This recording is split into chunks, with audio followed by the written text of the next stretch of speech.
Olá, seja bem-vindo à nossa aula sobre tecido epitelial. Eu sou o professor Cláudio e esse aqui é o canal de Ciências. Tecido epitelial é um tecido com três características importantes. Ele tem a característica de proteger, ele tem a característica de revestir e tem a característica de fazer função secretora. Ele protege o nosso corpo contra invasores, contra a perda de líquido. Ele reveste o nosso corpo tanto por fora quanto por dentro com nossos órgãos internos. E todas as glândulas que nós temos que secretam hormônios ou secretam algum tipo de suco são feitas por tecido epitelial. Bom, as características desse tecido, primeira coisa, suas células são muito próximas, por quê? Porque ele não possui matriz extracelular, ele não está dentro de uma matriz extracelular, células muito próximas, e também ele não tem vascularização, vamos lembrar dos vegetais, ele não é vascularizado, não tem corrente sanguínea passando por ele. Ele precisa ficar sobre a lâmina basal, para que ele possa receber a nutrição e oxigênio por essa lâmina basal. Uma outra coisa muito importante, ele possui suprimentos nervosos, isso significa que ele pode detectar o ambiente. Outra coisa importante, ele tem a capacidade incrível de regeneração e por mitose, tá pessoal? Existem três tipos de revestimento do tecido epitelial, o tipo pele, o tipo mucosa e o tipo serosa. O tipo pele é esse que nós vemos por cima, que é queratinizado e resistente. O tipo mucosa é o que nós vemos por dentro de nós, e revestindo alguns órgãos, que ele vai produzir muco, que é um fluido de água espesso, cheio de glicoproteína, que é para minimizar atritos, e tem a situação da cobertura serosa, que são aquele tecido epitelial que vai produzir um certo tipo de cera, para que venha cobrir determinados órgãos, que nem o nosso coração. Ele é coberto por uma sacolinha que protege ele também de certos atritos, um pouco mais duro do que o muco, tá? Um pouco mais resistente do que o muco. Agora nós vamos trabalhar essas características de acordo com a quantidade de células e de acordo com o formato da célula. De acordo com o formato da célula, pessoal, o tecido epitelial ele pode ser pavimentoso, cúbico, prismático ou de transição. A gente vai ver aqui um pouco sobre o pavimentoso. Você vai perceber que ele parece uma calçada, parece um calçamento, ou então tipo umas lajotas. E exatamente essa ideia que você tem que ter. Pense na sua casa, no piso da sua casa, naquelas lajotas que são colocadas para melhorar o ambiente. Ele é pavimentoso, ele é formado por uma única célula colocada lado a lado, células achatadas em fila. E aonde ele vai ser usado esse tecido? Onde você vai encontrar no nosso corpo? Você vai encontrar em locais onde tem pouco atrito. Pense em locais com pouco atrito e onde tem trocas de substâncias. Tá? Principalmente ele é encontrado na parede dos vasos sanguíneos, onde ele é conhecido como endotélio. Ele é encontrado também aonde tem pouco atrito, por exemplo, nos nossos alvéolos pulmonares, que é para troca gasosa, precisa apenas de uma camada para poder a troca gasosa acontecer de forma rápida, e ele também reveste áreas dos nossos pulmões. Agora nós vamos ver um pouquinho sobre o tecido cúbico. Sobre o tecido cúbico, o nome já diz tudo. As suas células, você percebe que a sua célula tem a forma de um cubo, mas ela também pode ter o formato hexagonal. Perceba que tem algumas células com o formato daquela estrutura de calçamento de postos de combustíveis. Uma coisa interessante, você percebe que o núcleo das células ela é no centro da célula. O núcleo é centralizado. E uma coisa importante, esse acúmulo de células, ele está sob a lâmina basal. Por quê? Porque ele precisa de nutrição, e a lâmina basal que vai nutrir os tecidos. Esse tipo de revestimento, esse tipo de epitélio cúbico, simples, com uma única célula formando o revestimento, ele vai estar presente principalmente, pessoal, nos canais das nossas glândulas, tá? E no cristalino dos nossos olhos. Também ele pode estar presente, pessoal, em determinadas áreas, determinados ductos do nosso corpo, como por exemplo no útero, tá? Então agora nós vamos para o tecido epitelial prismático ou cilíndrico. O tecido epitelial ou cilíndrico, você percebe que ele tem células alongadas, elas estão sobre a lâmina basal. As células são longas no formato cilíndrico de prisma, tá? E uma coisa interessante, ela tem o núcleo dela é alongado. O núcleo dela não é no centro. Repara que o núcleo é diferente da célula cúbica. Ele é alongado e ele se coloca na base da célula. Ele não se coloca no meio dela, é na base da célula. E ele é muito importante, pessoal, em áreas onde é preciso menos atrito, tá? E muita troca. Por exemplo, ele é muito comum ser encontrado, pessoal, esse tipo de tecido encontrado no nosso intestino por causa das microvilosidades que aumentam a área de contato do nosso intestino com o alimento que nós precisamos absorver. Ele é importante onde precisa troca de substâncias, tá? E também tem esse tipo de tecido, o tecido estratificado ciliado ou estratificado cilíndrico ou estratificado prismático. Ele existe também o prismático ciliado, que ele vai estar revestindo os ductos do nosso ouvido. Agora nós vamos ver um pouco sobre o tecido epitelial pseudoestratificado. Sobre o tecido pseudoestratificado, o nome dele já diz tudo, ele te enganou. Ele não é estratificado, ele é apenas uma falsificação de estratos. Por quê? Você percebe no tecido, ele está sob a lâmina basal, você percebe nisso, ele está sob a lâmina basal. Você percebe que as suas células têm formatos e tamanhos diferentes, elas também são conhecidas como caliciforme. Por quê? Porque elas têm o formato de um cálice. E o núcleo dessas células, eles não estão localizados nem no centro, nem embaixo. Eles não têm um padrão de localização. As células também não têm padrão de tamanho, elas podem ser grandes ou pequenas. Mas lembrando que é apenas uma única camada de célula que dá a impressão de que são muitas, por causa da localização dos seus núcleos. Essas células, elas têm os cílios, você percebe que elas são ciliadas. E elas são muito importantes porque elas segregam muco, tá, pessoal? Essas células segregam muco. E uma coisa importante, esses cílios que ela tem, para que ela tem esses cílios aí, professor? Pessoal, esses cílios, eles são importantes por quê? Porque essas células vão revestir o nosso trato respiratório inferior, ou seja, a traqueia, os brônquios, os bronquíolos, o nosso pulmão em si. E nós precisamos secretar esse muco para impedir a invasão de determinados corpos e determinados seres vivos que podem ser prejudiciais a esse trato respiratório. E esse cílio, ele faz um movimento de baixo para cima exatamente para esse muco ser extraído, ser externado, ser jogado para o lado de fora. Quando a pessoa fuma, no caso dos fumantes, a nicotina ela impede esse movimento, ela trava, ela para esse movimento. E como a pessoa não tem condição mais de fazer um movimento de baixo para cima com o cílio para que o muco seja externado, é por isso que o fumante ele tosse muito, porque ele precisa externar fazendo força de dentro para fora para extrair esse muco. Agora nós vamos ver um outro tipo de tecido. Sobre o tecido epitelial estratificado, nós vamos ver o não queratinizado e o queratinizado. Esse que você está vendo é o não queratinizado. Perceba que ele tem aqui embaixo as células alongadas, presas à membrana basal, e você vai ter aqui em cima células achatadas. Perceba que há as alongadas na lâmina basal, e quando para cima as células vão subindo, elas vão perdendo a forma, elas vão ficando cúbicas e achatadas. Por quê? Porque a única célula que está na lâmina basal é a longa. Essa célula prismática, ela acaba se dividindo e empurrando as outras células para cima, tá ok? Criando várias camadas, por isso que nós chamamos de estratos, são várias camadas juntas.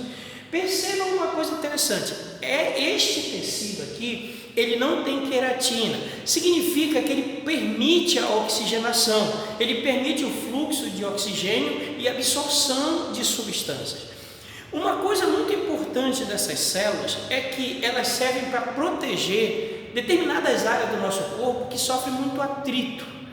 Por exemplo, boca, faringe, esôfago e outras áreas do nosso corpo que têm atrito são protegidas, são revestidas por essa célula aí. Por quê? Porque essa célula, elas têm uma alta capacidade de regeneração por mitose. E o que vai acontecer? Essas células, ainda que durante o atrito do alimento sólido ou líquido, quente ou frio, que você está comendo, que você está ingerindo, muitas vezes você ingere alimentos que são altamente atritantes com a sua boca, com o seu esôfago, ainda que você perca a célula desse tecido, ele vai se regenerar e vai repor essas camadas de célula muito rápido. Lembrando que o tecido epitelial é um tecido que sempre está se rejuvenescendo, ele sempre é jovem, tá ok? Agora nós vamos para o tecido epitelial estratificado queratinizado, não esquecendo que esse tecido aqui, ó, que ele é estratificado sem queratina, ele serve para revestir a parte interna das nossas cavidades e a parte interna de alguns órgãos nossos. Agora vamos para o queratinizado. Sobre o tecido epitelial estratificado, queratinizado, o que você vai perceber? Você vai ter a mesma situação do anterior. Você percebe aqui, ó, na lâmina basal, você vai perceber a presença de células alongadas, que ela vai se dividir e para cima as células vão ficando o quê? Cada vez menores, cada vez mais achatadas. Ela passa para cúbica e de cúbica ela passa para pavimentosa. Mas uma coisa interessante é que esse tecido queratinizado, ele vai ser muito útil, pessoal, na pele, na proteção da nossa pele, aonde exige um atrito muito grande com a natureza. O intemperismo, ele ataca muito a nossa pele. O vento, o calor, a temperatura, o frio e atritos, né, de acordo com o local em que nós estamos, com o trabalho que nos desenvolvemos, locais onde nós vivemos. Tem pessoas que vivem no Polo Norte, tem pessoas que vivem que nem nós aqui na Amazônia, que vivemos em uma área de temperatura muito alta, muito elevada, extremamente uma área de temperatura onde tem muita água. Tem pessoas que vivem em determinadas áreas de temperatura onde é muito seco. Então, esse tecido epitelial queratinizado, ele tem essa coisa bem importante, por quê? As células que ficam achatadas aqui, ó, fazendo o pavimento aqui em cima, pessoal, elas sofrem apoptose. O que significa isso? Significa morte programada. Essas células, elas têm um momento para morrer.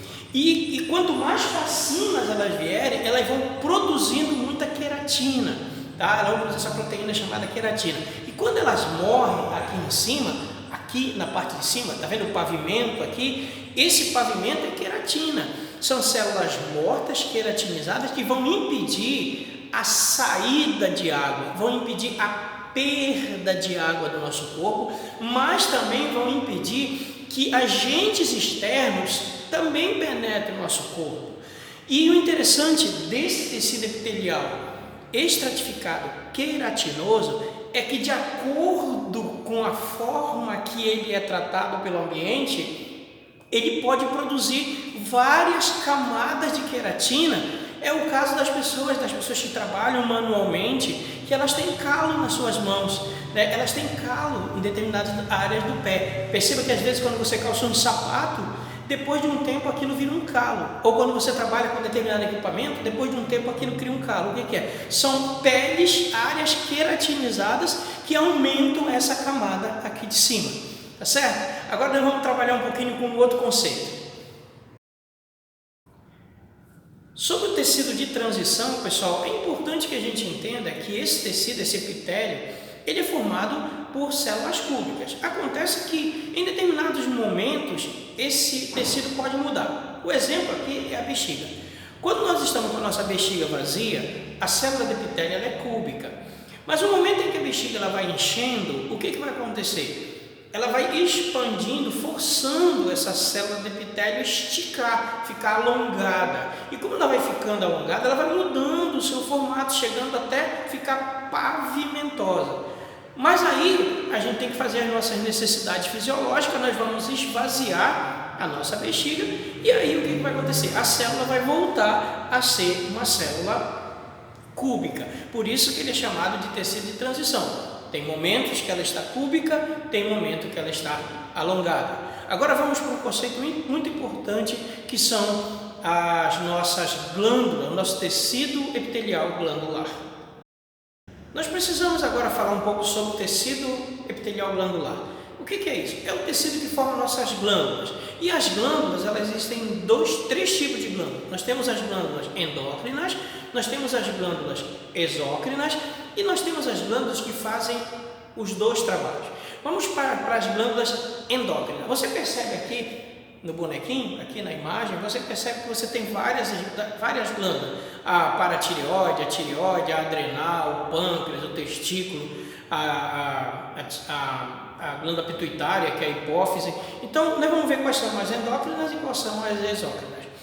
A palavra endo significa para dentro, significa que as glândulas que têm essa classificação, elas vão lançar as suas secreções diretamente na corrente sanguínea, sem precisar de dutos. Tá? Geralmente a secreção dessas glândulas são hormônios. Então você tem aí a hipófise, aqui perto do cérebro, que ela é uma glândula endócrina, ela vai lançar os seus hormônios para dentro. Você vai ter a tireoide, a paratireoide, as glândulas adrenais, elas vão fazer lançamento de glândulas das suas secreções para dentro. O que são glândulas exócrinas? São glândulas que fazem o lançamento das suas secreções para o lado de fora do corpo ou para dentro de cavidades do corpo. Em geral, essas secreções são sucos que vão ajudar em determinados processos químicos do nosso corpo. Exemplo de glândulas exócrinas especificamente não estão aqui no nosso modelo. As glândulas exócrinas que precisam fazer lançamento de suas secreções pelo lado de fora, elas têm dutos. Em geral são as glândulas sudoríparas, porque o suor vem pelo lado de fora. Em geral são as glândulas salivares, porque as suas secreções vão para dentro da cavidade, que é a nossa boca. As glândulas mamárias, porque a secreção que nós chamamos de leite materno vem pelo lado de fora. As glândulas sebáceas, porque as secreções acabam vindo para cima da nossa pele. Então, essas glândulas são consideradas exócrinas porque elas têm ducto de lançamento de suas secreções. Agora, eu tenho duas glândulas aqui no meu boneco, no modelo que eu tenho aqui atrás, que são as glândulas mistas. O que são glândulas mistas? São glândulas que elas têm células especializadas para as duas funções.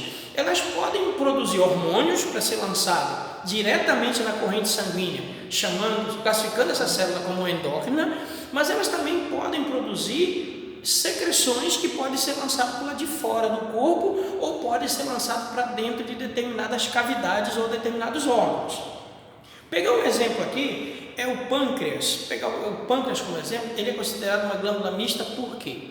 O pâncreas, na sua parte endócrina, ele produz os dois hormônios chamados insulina e glucagon, que são responsáveis pelo controle do açúcar no sangue, impedindo assim uma doença chamada diabetes. Mas ele também, na sua área exócrina, ele lança no nosso intestino delgado, geralmente naquela área do duodeno, ele lança o suco pancreático que vai ajudar na digestão de alimentos gordurosos. Então ele tem duas funções: exócrina, ajudando no sistema digestivo, e endócrino, ajudando no sistema hormonal. Um outro aqui embaixo, no caso aqui é um corpo masculino, tem o testículo. O testículo ele funciona de forma endócrina, produzindo um hormônio chamado testosterona, que vai moldar o corpo masculino e alguns acessórios como voz, barba e outras coisas, talho do corpo.